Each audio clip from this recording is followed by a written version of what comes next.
These central Iowa men did not even know each other a few weeks ago, but now they all share a very traumatic experience. KCCI's Kayla James explains the life-changing moment that brought them all together. This should be Noah Kimmel's going away party. I was supposed to deploy mid-December with my unit out of Cedar Rapids. But instead, it's a reunion. Scott. Yes. With someone he can't remember meeting, but who Noah's parents embrace warmly. Scott Anderson, a name people in the New Virginia American Legion Hall Saturday won't soon forget. Oh, she's really sure glad you showed up. Along with the names Kurt Voss. How you doing? I'm good. How are you? Pretty good. And Mitchell Van Zee. All of them strangers, connected by one thing. I was trying to reach in, trying to find the pulse. Saving a life.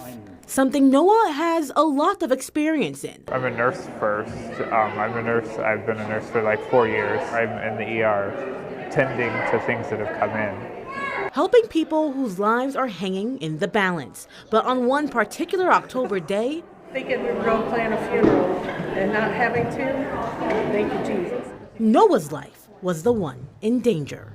I remember driving and then I remember then waking up at Mercy. What Noah doesn't remember is the crash that left his car looking like this.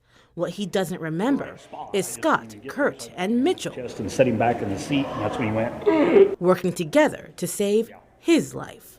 When he took a deep breath, that's when I kind of went, okay, we can do this. Yeah, you're like the first guy there. Scott was driving the Hy-Vee semi-truck in this picture on October 15th outside of Newton. I saw the tractor, and there was a pretty good dust cloud. And then he saw the crushed car, Noah still inside. Scott, who was a Sheraton firefighter, quickly jumped out to help.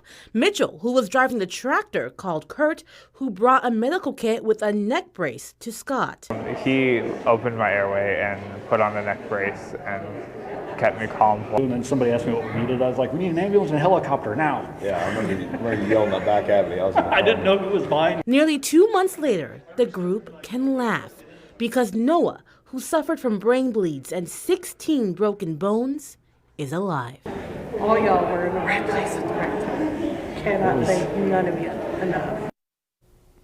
Noah is on the road to recovery, which will take him to the Mayo Clinic as he works on the nerves in his right arm that he currently can't use. A GoFundMe is up on our website, kcci.com, for anyone who wishes to help. Lara?